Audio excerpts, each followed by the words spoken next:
Le 15 mars dernier, le Bénin franchissait un grand pas vers son autonomie énergétique. Le premier des 7 moteurs de la centrale thermique de Maria-Gleta 2 est mis en marche. Que d'exulte de satisfaction. Cependant, le coût de l'électricité va-t-il baisser? Le dernier ménage sera-t-il sorti de l'obscurité? Quels sont les enjeux économiques de cette centrale thermique? Autant de questions qui vont nous occuper dans le décryptage avec les confrères. Et puis, qui parle d'électricité parle aussi d'eau. Cette semaine, la communauté internationale a célébré cette journée sous le thème « Ne laissez personne de côté ». Quelle stratégie faut-il alors mettre en place pour atteindre cet objectif? Un représentant du partenariat national de l'eau nous en édifiera. Mais avant, Estelle Espérance Ropazou nous aurait fait le plaisir de nous présenter son mini-journal que voici. Bienvenue à Wikeko.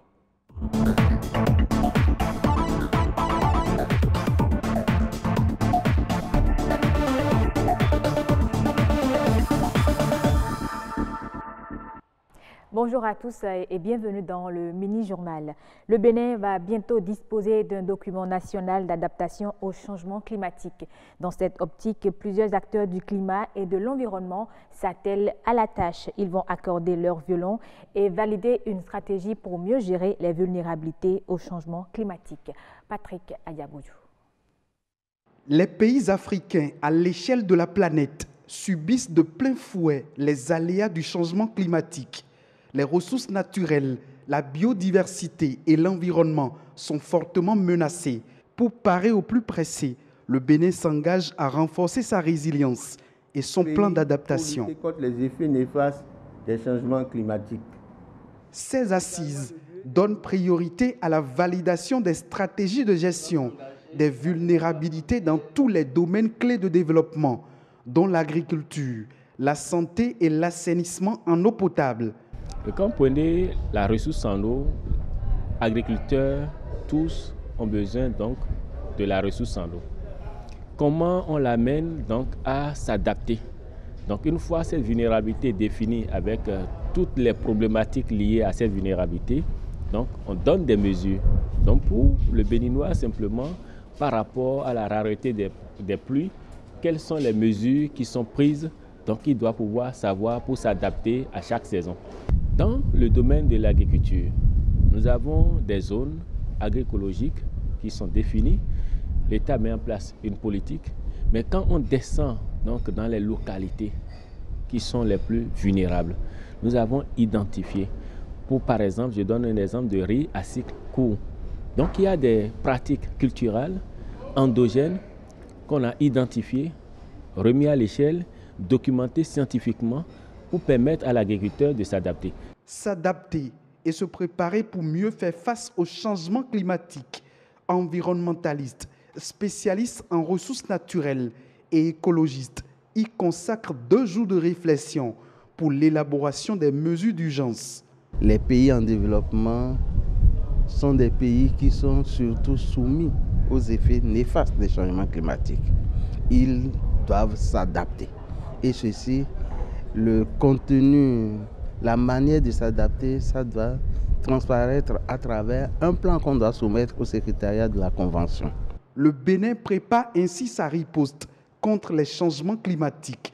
Un document national d'adaptation sera bientôt disponible et mis en application.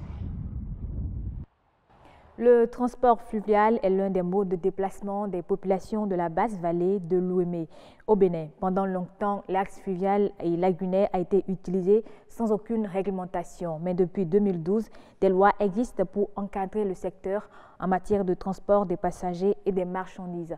Florent Akapo est le commandant de l'unité spéciale de police fluviale et maritime. Il donne à travers cet extrait un aperçu des normes qui régissent le transport fluvial au Bénin. Il est au micro de Patrick Adiaboudjou. Les normes, c'est à partir d'abord de l'embarcation utilisée. Il faut que l'embarcation soit amène de flotter tout au long du voyage et résister aux intempéries, étant entendu que sur un plan d'eau, ce n'est pas comme sur la terre ferme où on peut avoir la possibilité de s'arrêter ou faire chaud là.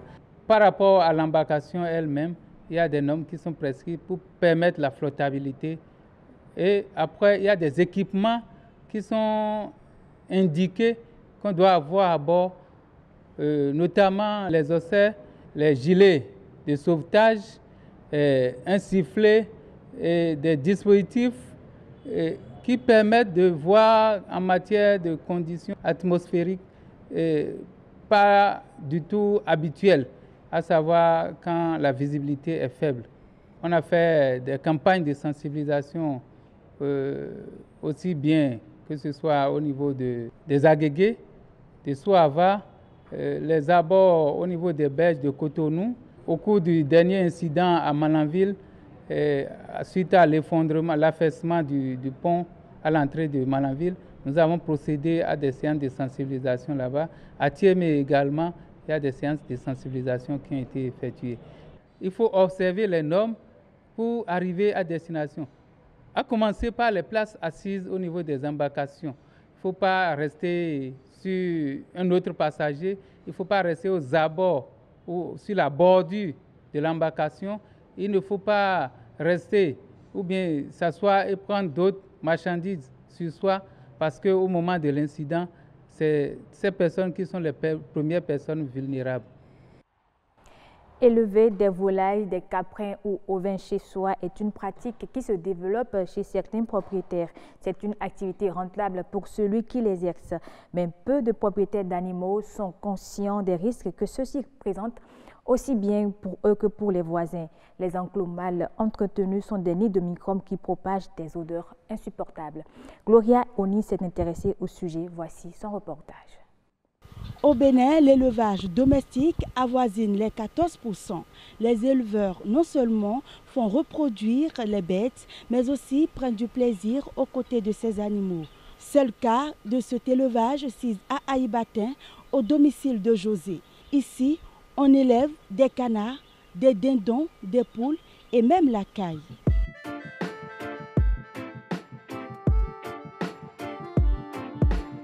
Ici, nous faisons l'élevage, c'est clair, il y a les fientes, il y a les excréments qui sont souvent rejetés. C'est vrai que quand ce n'est pas bien entretenu, ça peut dégager des odeurs. Mais attention, il faut veiller à l'enlèvement régulier, constant des odeurs.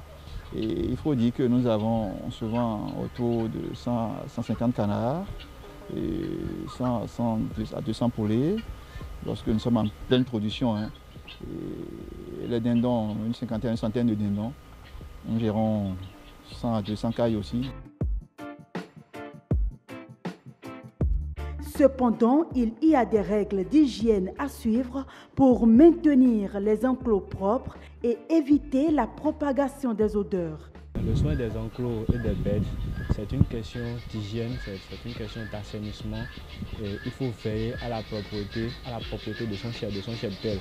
Essayer de désinfecter au maximum, au fur et à mesure. Ne jamais remettre à demain. Ici, nous sommes à Cotonou, nous sommes en pleine agglomération. Et outre les problèmes sanitaires qui peuvent se poser chez lui-même, il y a les petits soucis qu'il peut poser à son entourage dans l'environnement immédiat. Tant que nos potentiels éleveurs ne comprendront pas qu'il faut prendre bon soin de leurs enclos et de leurs bêtes, soyez sûr que la situation va perdurer pour toujours. Une situation qui déplaît énormément aux populations environnantes en raison des problèmes environnementaux que cette forme d'élevage peut provoquer en cas d'absence d'hygiène appropriée. Ce que j'ai surtout remarqué à côté de moi, les midis, l'enclos dégage l'odeur nauséabonde, quoi. Donc, ça ne marche pas du tout, c'est pas digestif. Donc, et encore, il faut noter autre chose. Quand on ouvre les enclos, les animaux se divaguent et créent des accidents dans les vents. L'élevage domestique serait une forme de pollution qui passe souvent inaperçue. Des enclos propres et bien entretenus peuvent garantir une bonne santé pour tous. Et ne l'oublions pas, ce type d'élevage constitue des sources de revenus qui boostent l'économie locale. Et puis le 20 mars dernier, c'était la journée internationale de la santé bucco-dentaire. Occasion de rappeler combien l'hygiène bucco-dentaire est essentielle et de sensibiliser les populations sur les maladies qui y sont liées. Mais quelle alimentation pour une bonne hygiène bucco-dentaire? Réponse dans ce reportage. Mâcher, sourire et parler à une personne devrait être un plaisir. Mais pour les patients souffrant de maladies bucco-dentaires, c'est un véritable enfer. Un traitement efficace passe non seulement par des soins de spécialistes, mais également par une bonne alimentation. Si l'alimentation ne contient pas les éléments nécessaires, la cavité buccale, la bouche pourrait avoir des difficultés à lutter contre les infections. Nous avons par exemple la vitamine A, la vitamine E, la vitamine D, la vitamine C, la vitamine B, le calcium, le phosphore, le magnésium, le sodium, le potassium, pour ne citer que ceux-là. Pour trouver une bonne dose de calcium, par exemple, vous voyez notre yaourt, le fromage, tout ce qui est d'origine latée sont très pourvoyeurs de calcium. On n'a même pas besoin d'aller acheter des médicaments riches en calcium nécessairement avant d'en avoir. En plus de ça, il y a des fruits. Il y a des fruits qui sont aussi riches en phosphore. Cet avocat, par exemple, que nous consommons peut-être avec du pain ou bien dans du plat avec la salade, nous conseillons parce que c'est riche en phosphore. Les aliments riches en calcium, par exemple notre poisson de mer, les crevettes, tous ces aliments, les crabes que nous consommons sont souvent riches en calcium. Et nous conseillons souvent ces aliments. Vous voyez notre gombo que nous prenons, sont riches en calcium. Et donc, c'est autant d'aliments que nous devons privilégier. Privilégier des aliments, oui, mais de saines habitudes peuvent également aider dans la prévention du mal. Après le repas, il faut vraiment boire un peu de l'eau pour rincer la bouche, éliminer les débris qui se sont d'une manière ou d'une autre entassés dans les petits espaces qui existent au niveau des dents. Deuxième élément, c'est que nous conseillons que nous devons nous brosser tout au moins les matins au réveil, les soirs au coucher et si possible après les repas. C'est très important. La santé bucco-dentaire est essentielle pour l'état général et la qualité de vie. Prenons-en donc soin. Fin de ce mini-journal. Merci de l'avoir suivi et gardez votre position pour la suite de Wikeko. Merci à vous, Estelle Pazou. Avec Lazare Migan, nous allons à présent faire le tour des kiosques de journaux pour y scruter l'actualité économique de la semaine.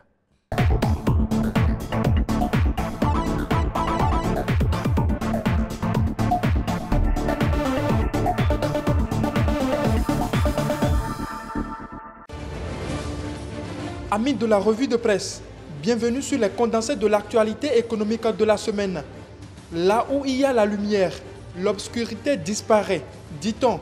Et cette lumière, c'est le journal Le Matin qui nous illumine et affiche à sa une.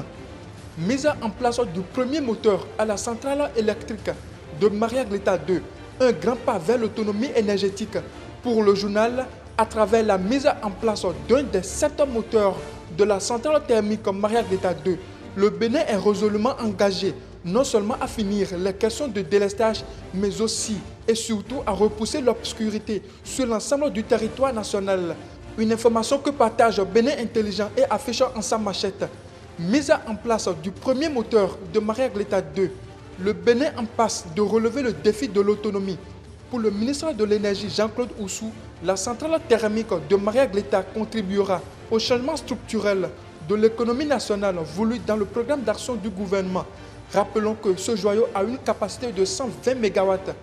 Restons toujours dans le champ lexical de l'énergie.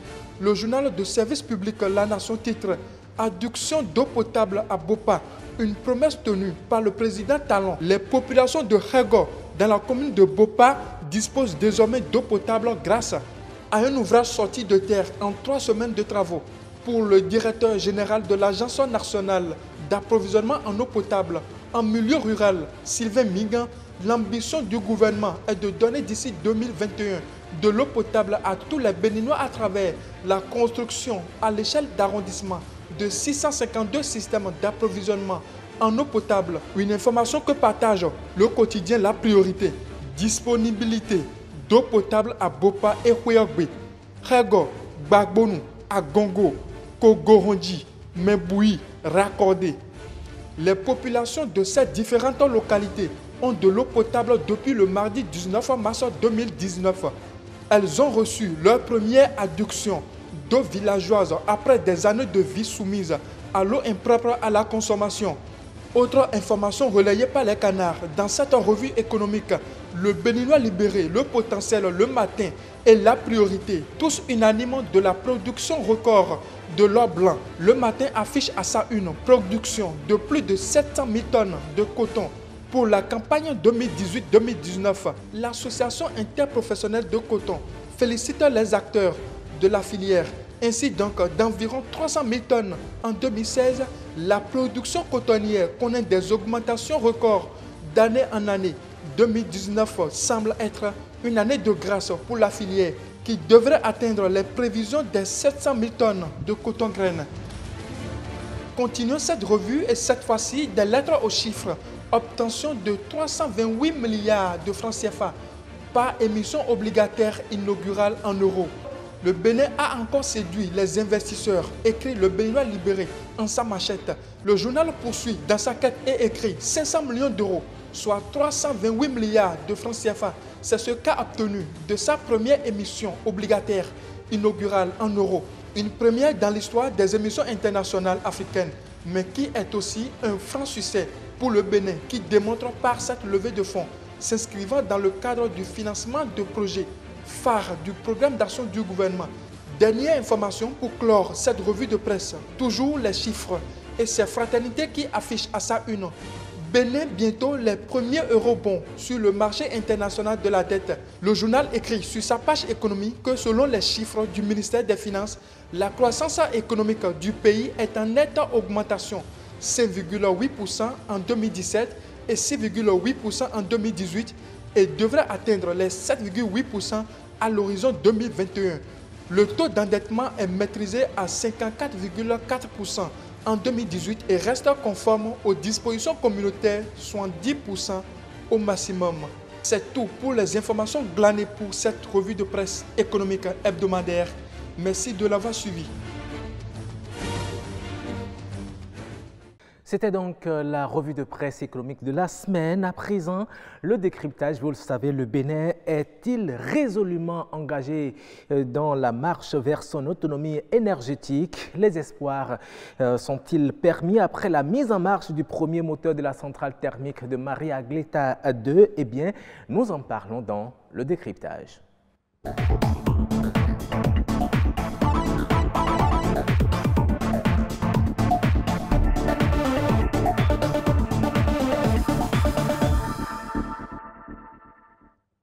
Les invités y sont là. Moïse Dosoumou, bonjour. Bonjour Roch, bonjour mesdames, messieurs.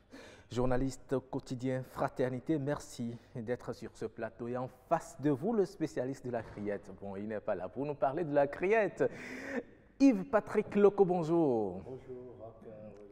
La pleine forme, vous nous êtes bien revenu en forme? Absolument. D'accord. Je rappelle que vous êtes journaliste au service de l'information de la radio nationale. Merci d'être là. Moïse Dosoumou, ça y est, c'est fait.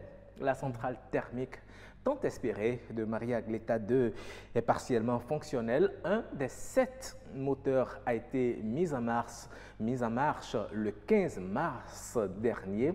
Alors, est-ce qu'on peut déjà dire que le pari de l'autonomie énergétique est gagné par le Bénin? Donc, je pense qu'il est trop tôt d'affirmer cela. Comme vous l'avez dit, ce n'est qu'un moteur sur 7. Il faut espérer qu'on aille au moins à 3-4 moteurs avant de commencer par véritablement jubiler. Mais lorsqu'on a vu le délai de réalisation tel que les choses sont allées tellement si vite, est-ce qu'il n'y a pas lieu d'espérer? Oui, vu l'urgence de la situation, il fallait faire en sorte que le Bénin ne soit plus vraiment dépendant des pays voisins en matière d'approvisionnement en énergie électrique. C'est heureux qu'on en soit arrivé là. Et j'estime que si le gouvernement précédent avait mis cette pression, aujourd'hui on ne serait pas à cette étape. Donc c'est heureux qu'on en soit venu là très vite. Et il faut souhaiter que le reste du travail se fasse également très vite, afin que ces coupures intempestives qui persistent malgré tout soient vraiment conjuguées au passé. C'est bien qu'un pays indépendant soit indépendant également du côté de la production en énergie électrique. C'est heureux. Oui. C'est une bonne option du gouvernement. Il faut espérer que cela continue sur cette lancée et qu'on n'assiste pas à des pauses, qu'on finisse vraiment avec cela et que les autres sources également d'approvisionnement d'énergie électrique également soient privilégiées, comme l'énergie solaire qui a également été réalisée quelque part dans la vallée du Lomé. Il faut également aller au-delà de tout ça pour qu'à terme, dans 20 ans, 30 ans, 50 ans, qu'on ne soit plus là à parler encore de défaillance en énergie électrique au Bénin. D'accord. Nous allons tout à l'heure parler aussi de l'énergie solaire parce qu'il faut chercher à savoir si cette centrale pourra combler le déficit en énergie électrique au Bénin. Je reviens à vous tout à l'heure. Yves-Patrick Loko, Moïse le disait tout à l'heure, le Bénin est encore indépendant au plan énergétique. 90% de l'énergie que consomme le Bénin est jusque-là encore importée. Est-ce que vous pensez que cette centrale de Maria Aguileta pourra véritablement combler le déficit en énergie électrique au Bénin? C'est le souhait d'abord des gouvernants qui ont œuvré pour que cette centrale qui est en train d'être mise en place soit réalisée. Un moteur sur 7, ça fait 14%. 14%, donc il reste beaucoup à faire pour que le Bénin soit réellement indépendant sur ce plan-là. C'est vrai, on dépend de l'étranger pour combler notre déficit en énergie. Vous l'avez dit, 90% nous viennent de l'extérieur. Il suffit par exemple que le Nigeria ait un petit problème pour que l'actualité récente, il y a quelques jours, tout le pays était coupé, on a parlé de blackout. Il faut du temps pour que vraiment le vide soit comblé à ce niveau-là, pour que Maria Aguileta 2 comble effectivement les attentes. Donc, il va falloir attendre. Il ne faut pas vite aller en besogne et crier victoire. Mais on peut déjà se réjouir, surtout que cette centrale a été très longtemps attendue par la population béninoise. Absolument. C'est une prouesse à saluer. C'est une prouesse à saluer parce qu'on ne va pas oublier qu'il y a eu Maria Aguileta 1 qui n'a pas été très concluante comme expérience. C'est vrai que le site a été récupéré pour servir d'interconnexion entre la CEB et le Nord Bénin. Donc, on ne va pas dire que c'est totalement à l'eau. Donc, Maria Aguileta 2, des espoirs sont fondés sur cette centrale-là. Et je crois que à la longue, on pourra voir si le projet est suivi. Le projet est suivi, bien suivi, je veux dire.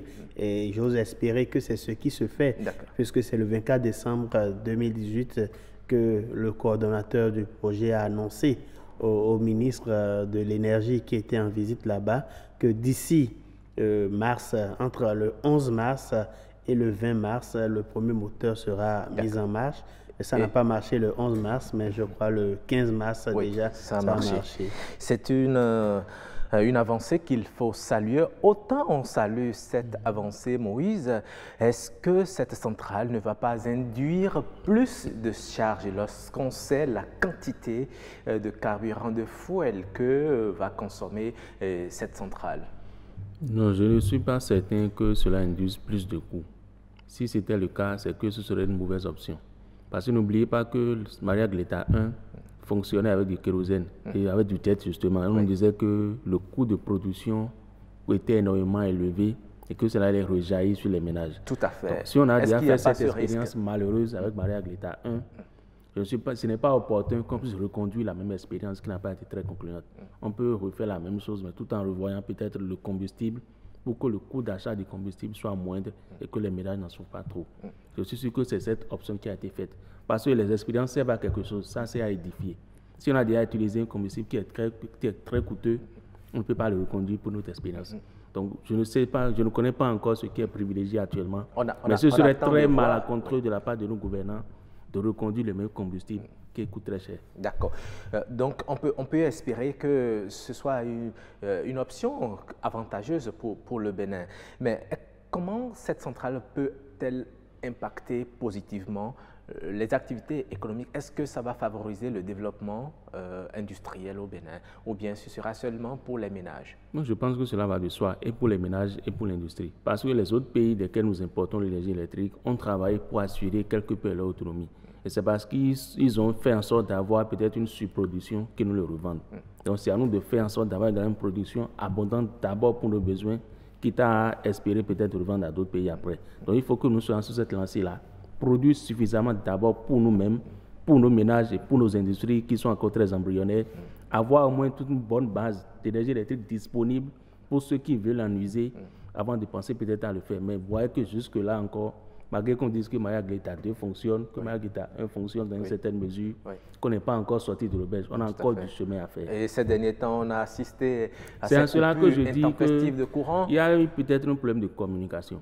C'est bien d'annoncer, de créer sur tous les toits que Maria Gleta 2 fonctionne. Mais quand on dit ça et que dans la foulée, on assiste encore à des coupures longues et répétées, c'est qu'il y a un problème. C'est que les techniciens ne nous ont pas dit que dès que ça commence à fonctionner, que ce sera automatique du côté de la SBE.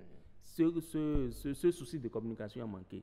Il faudrait que les prochaines fois qu'on nous dise que dès qu'un moteur commence à fonctionner, il faut peut-être 1 mois, 2 mois, 3 mois pour que la SBE prenne le relais. C'est ça qui a fait en sorte que les gens se sont mis très tôt à dire.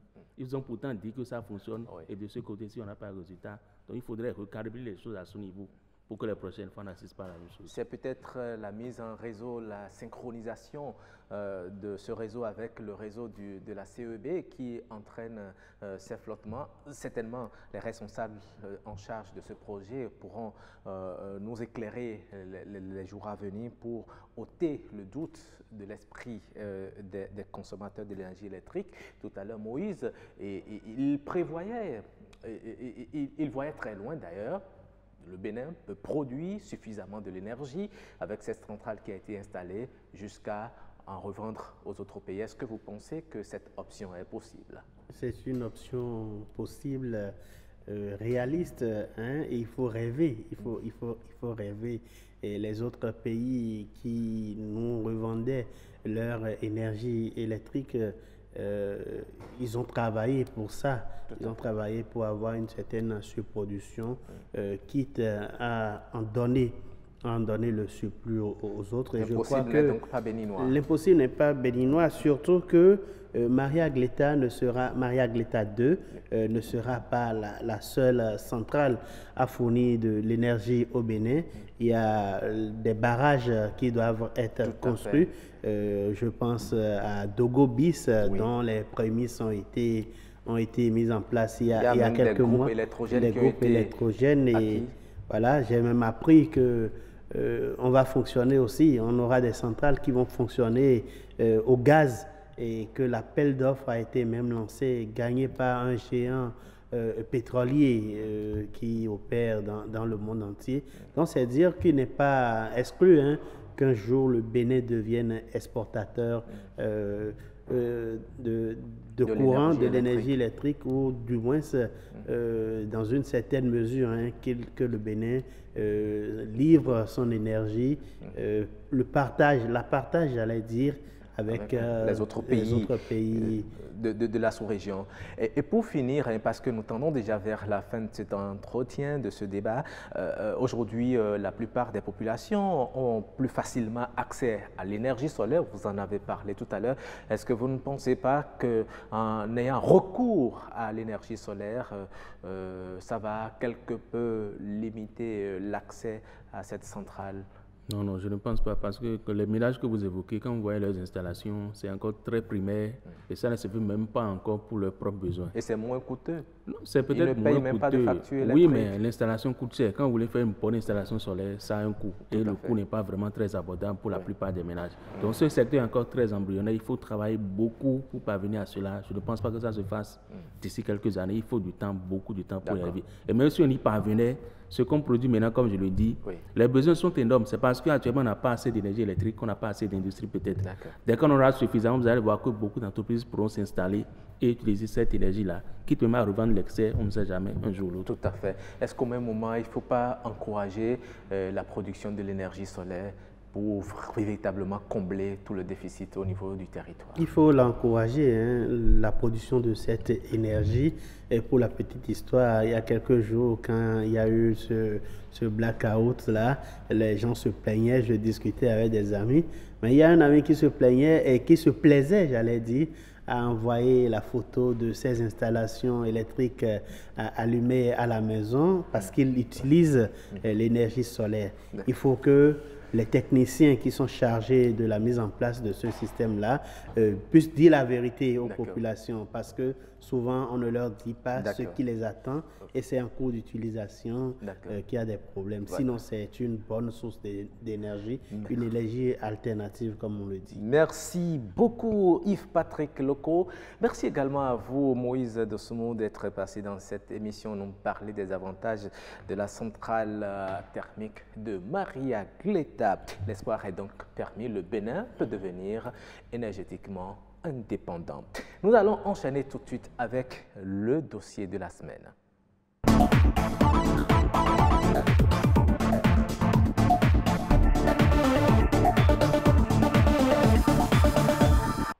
La communauté internationale a célébré cette semaine la semaine de l'eau autour du thème « Ne laissez personne de côté ». L'eau potable est-elle accessible à tous les ménages? Eh bien, découvrons d'abord ce constat fait dans ce reportage signé Patrick Adiagbodjou.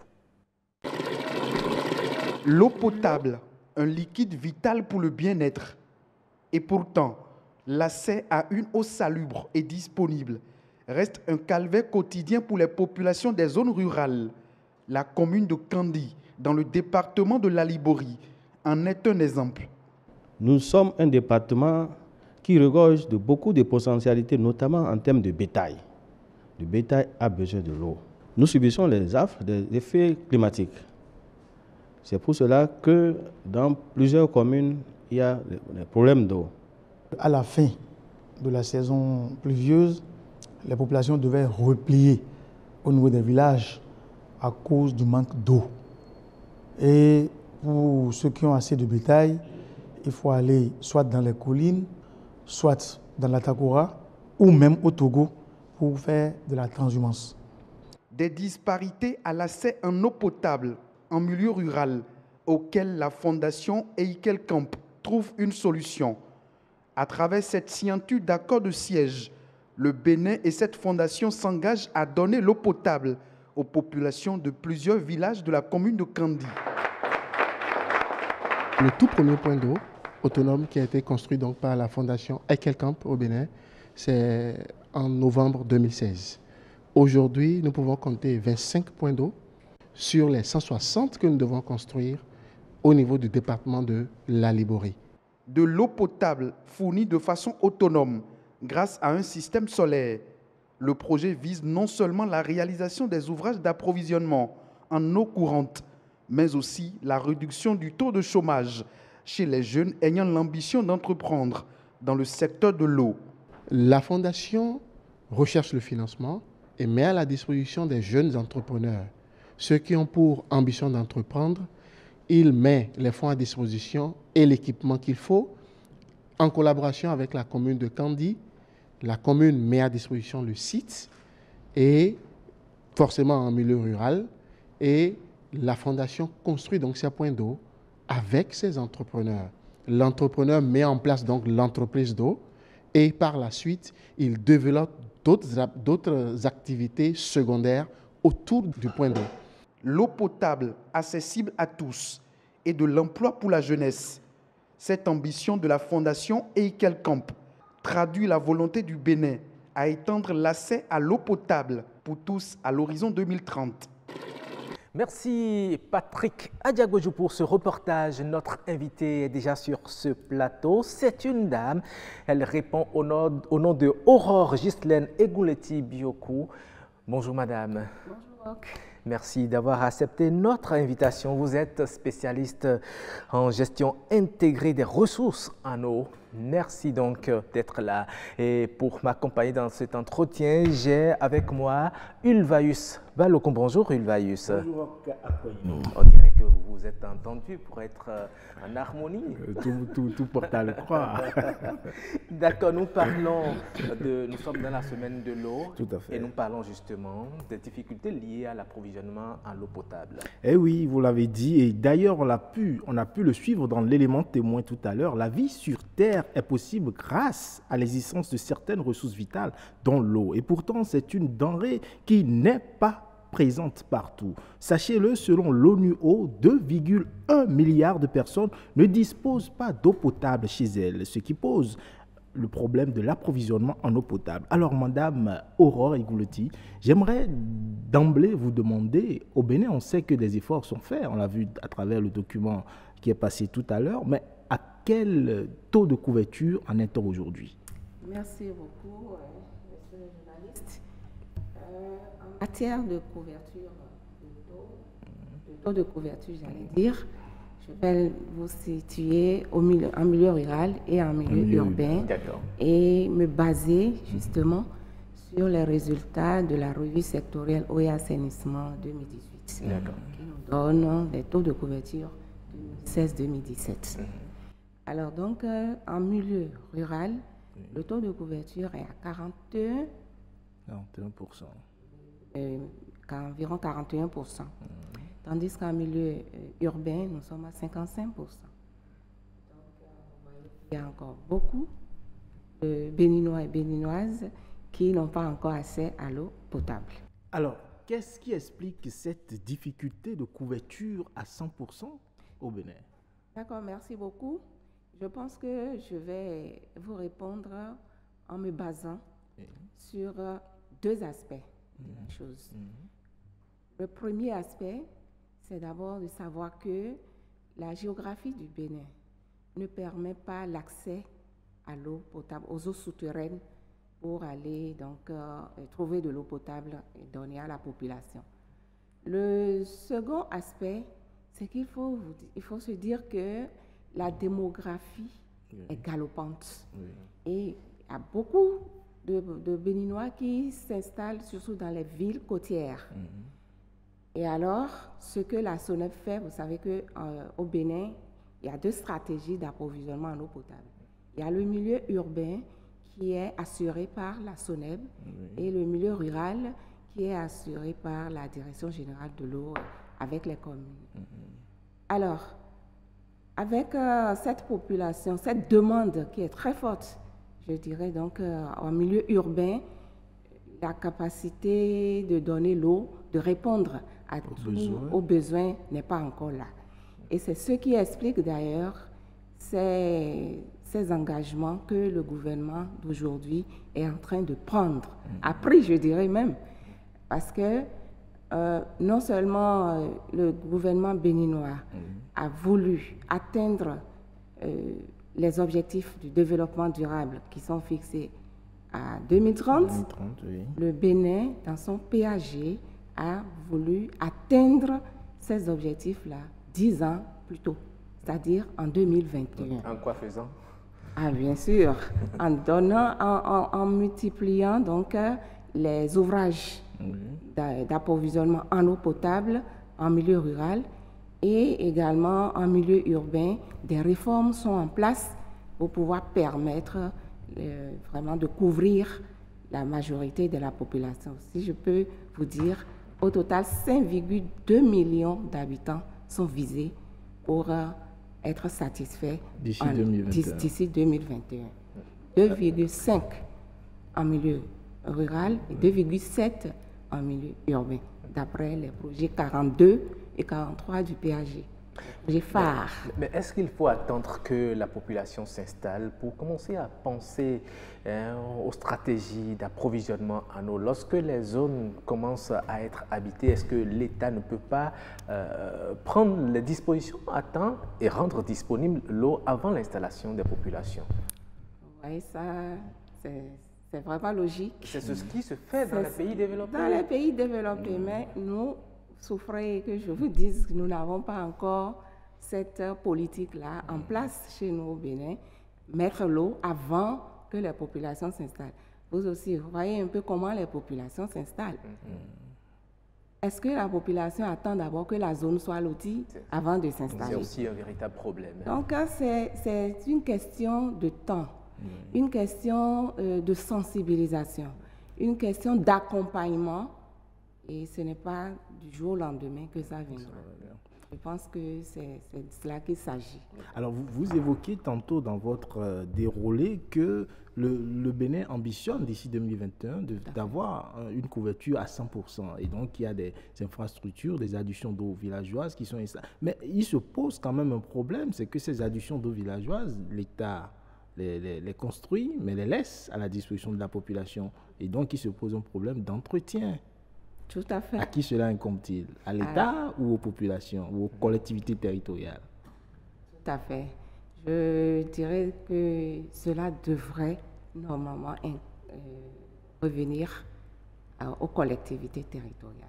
C'est-à-dire, lorsqu'on vous apporte quelque chose, même là où vous êtes, si on vient vous offrir un joyau qui doit vous faire du bien, est-ce que vous allez attendre que c'est le donateur qui soit toujours derrière vous, qui revienne voir comment ça se passe? Je pense que il y va de soi. C'est d'abord la population à qui on a donné qui devrait être organisée pour cela. Mais cela, on ne constate pas ça encore. Sinon, c'est timide. Nous avons en milieu rural ce que nous appelons les associations des consommateurs d'eau potable, les ACEP. Oui, c'est déjà une disposition qui est en place pour pouvoir accompagner la population à qui on a donné de l'eau pour la gestion durable de ce service public de l'eau. Mais le problème qu'il y a un hic. C'est une volonté, c'est un engagement, mais comment faire fonctionner ces organes? Les ACEP, à la date d'aujourd'hui, se cherchent toujours. Se cherchent qui doit financer ces associations. Comment est-ce que ce fonctionnement va se faire pour qu'ils puissent répondre effectivement? Et justement, votre questionnement me permet de vous poser la question relative au thème de la célébration de cette journée, ne laisser personne de côté. Est-ce qu'il est possible de ne laisser personne de côté? Si oui, jusqu'à quand? Et comment? Et comment? Vous savez, c'est tellement noble cette idée que le thème de la journée mondiale de l'eau de cette année est traduit. Ne laisser personne de côté. Nous savons tous, l'eau est vitale. Sans l'eau, il n'y a pas de vie. Vous vous imaginez, il faut de l'eau. Et l'homme à la recherche de l'eau, lorsque l'eau potable n'est pas à côté, va vers les sources d'eau insalubres. On le constate chez nous. Et quand on parle du Bénin profond, ce n'est pas au nord, ce n'est pas dans les coins reculés. C'est juste à côté. Juste à côté. À Togben, à côté, ici, c'est à moins de 10 km de Cotonou. Tout à fait. À Ladji, c'est dans Cotonou même. Alors, c'est vraiment, je dirais, c'est tout à fait bien pensé de donner de tirer sur cette clochette d'alarme, parce qu'on s'est rendu compte que, vous l'avez dit dans l'introduction, 2 milliards de personnes. Et ne vous trompez pas, la majorité se trouve dans les pays en voie de développement, dans notre pays. Oui. Et c'est déjà tout heureux que les gouvernements se rendent compte de la chose et se mettent dans la danse, et prennent des engagements pour le faire. Et je pense que c'est tout à fait salutaire cet engagement du gouvernement actuel de pouvoir aller à la rescousse de cette population qui n'a pas encore assez. Mais est-ce qu'il ne se pose pas aussi un problème de gestion équitable de l'eau au niveau de ceux qui l'ont déjà?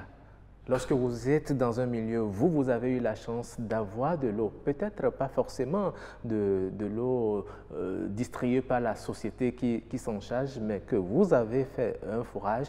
Est-ce que la fibre, je ne sais pas, humaine ou patriotique ne peut pas vous amener à en offrir aussi aux populations qui en ont besoin à côté de vous? Tout à fait. Vous voyez, on se dit souvent que c'est lorsque vous êtes dans le besoin de quelque chose que vous sentez sa nécessité. Je disais tout à l'heure que l'accès à l'eau est inégalement réparti au Bénin. Regardez nous autres qui sommes sur la côte. Il suffit de rentrer dans les maisons, vous tournez le robinet et puis vous avez de l'eau à côté. Allez dans les services de l'État. Allez voir comment est-ce que la gestion de l'eau se fait. On gaspille l'eau. On gaspille l'eau.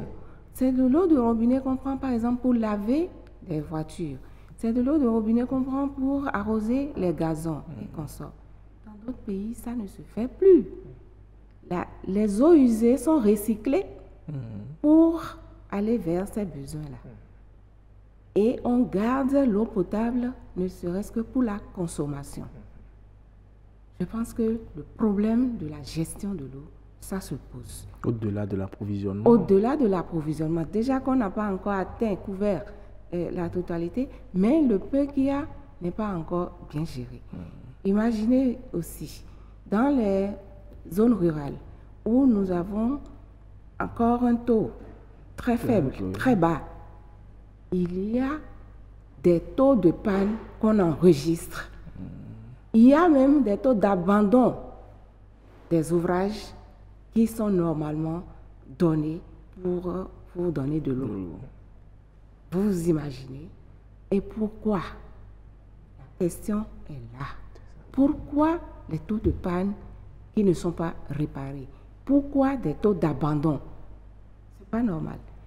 Le pourquoi, c'est d'abord les services déconcentrés qui doivent accompagner ce service public de l'eau dans les contrées, dans ces régions, dans ces zones rurales, ne disposent pas de tous les moyens dont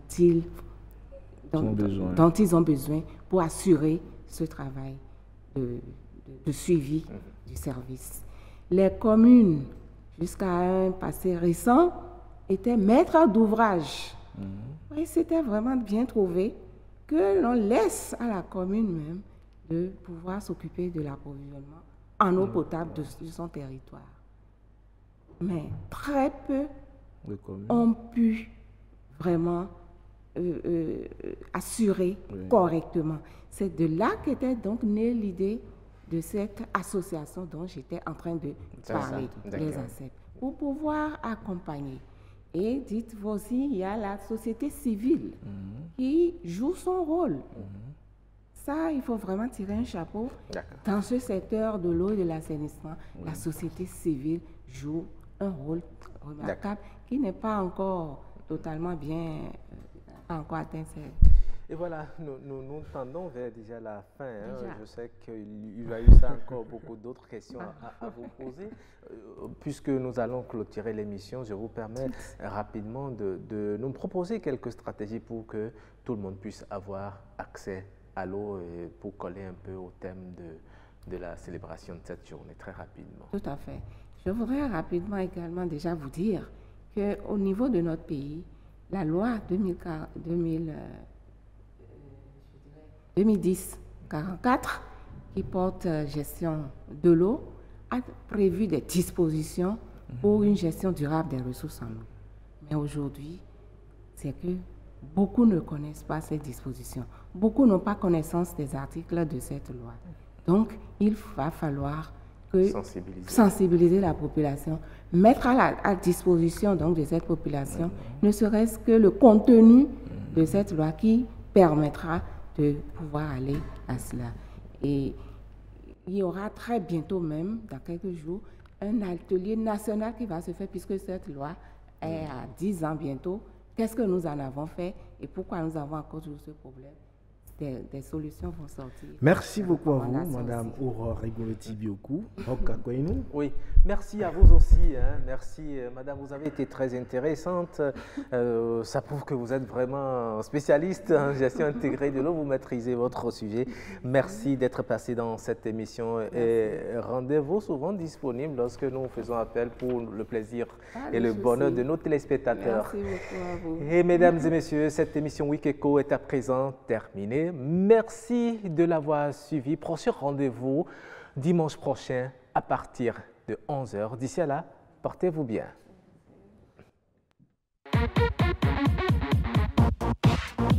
Thank you.